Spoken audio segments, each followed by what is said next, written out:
Hi, this is Randy Whiteside. Thought I would make this video not for just my family and community friends, but also my toxicity groups that I belong to over the past 2.5 years, uh, dealing with antibiotics, and particular a class of antibiotics called fluoroquinolones. Many of you know and have heard Kathy's story, which I lost my wife of 45 years 2.5 years ago due to suicide. And the reason is because a class of antibiotic called fluoroquinolones. Directly levofloxin, which is a generic of Leviquin, and also there is another one that's called Cipro. Those are the 2, 3 most popular that you hear and see about, even though there's a few more of them. They're a class of antibiotic that is top shelf when it's considered doing a great job on infection, but they're very, very dangerous. The public is not aware of this. Since the year 2016, June of 2016, the FDA put out that they're last resort antibiotics, that are not to be given for upper respiratory, sinus infection, or UTIs. But yet, we're still giving them out to the rate of 27.3 million prescriptions a year to this date. It's almost criminal. And the reason for this, as long as it's an approved medication by the FDA, then a doctor at their choosing or a provider can do whatever they see fit, even though the FDA has given these warnings out. Now, the warnings that they give out, they're called black boxes. And fluoroquinolones have 5 black boxes to date. This is the most stringent warning that the FDA puts out. That means they're very, very dangerous. They've been on the market for 3 decades. The first back in, I believe it was in 2008, was on joint and tendon rupture. The latest one has to do with aneurysm of your aorta.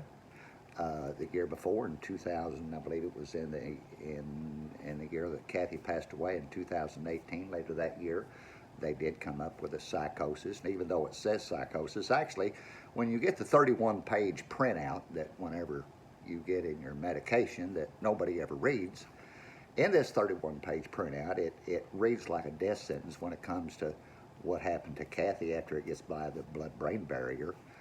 It gets into your DNA just very, very quickly, just very quickly, and interrupts and affects your mitochondria DNA and gets past that blood-brain barrier, will get into your central nervous system.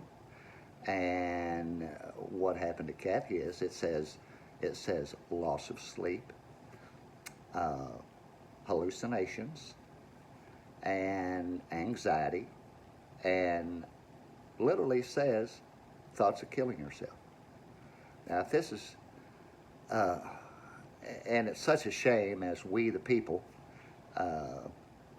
go all of our life, and we're so trusting in the medical profession, the providers, the doctors, and yet the information that's provided by the most data source that we have, the FDA, on these things are not heeded. That's what's bad. We just blindly take what's given to us with no questions. And this antibiotic, where it took my Kathy to do the thing that she did, it's unexplainable. As much as I've studied and I've read about this stuff for 2.5 years now, you know,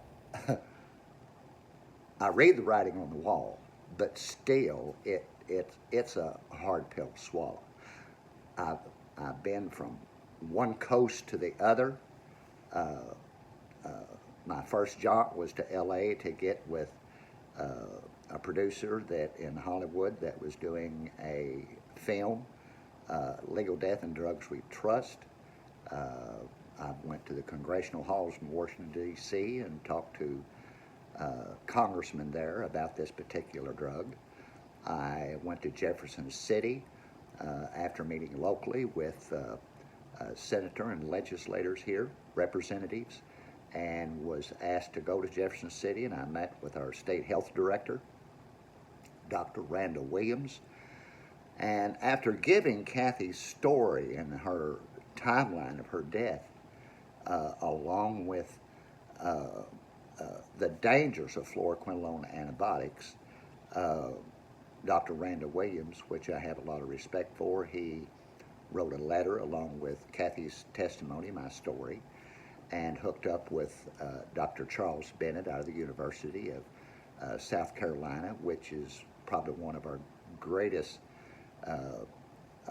advocates that we have to be anti-fluoroquinolone and trying to get what's called an REMS citizens petition, that if you're going to be given this medication, that the doctor has to explain to you the 5 black boxes, that why he's going against FDA information and giving it to you, especially it's for UTIs, upper respiratory sinus infection. And I want to say that again in the sense that if you're ever offered Cipro or Leviquin, levofloxin for any of those 3, UTI, upper respiratory, or sinus infection, don't do it.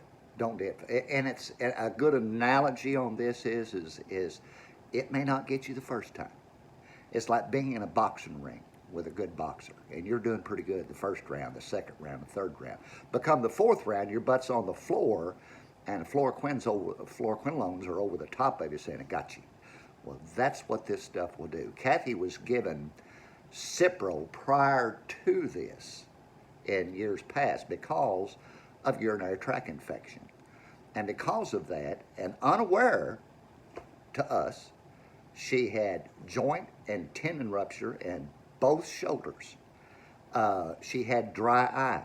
She had some brain fog that I really can't explain. I don't have time. But all these are adverse effects of a fluoroquinolone antibiotic. And we never knew it. Have you ever heard anything bad about an antibiotic? When you go to the doctor, they go, "Well, you're allergic to penicillin," and that's about it. But if this antibiotic is very, very dangerous, and you don't need to be taking it. I have personally become involved with several toxicity groups on fluoroquinolones. I have talked on the telephone, and I've met personally from the UK, from California, Florida, all over the United States. I've read articles worldwide on this stuff. And I do know what I'm talking about when it comes to a fluoroquinolone antibiotic. The European Medical Association, which is equivalent to our FDA, has already restricted it. But yet our FDA says, go ahead, we'll still let the doctors give it out.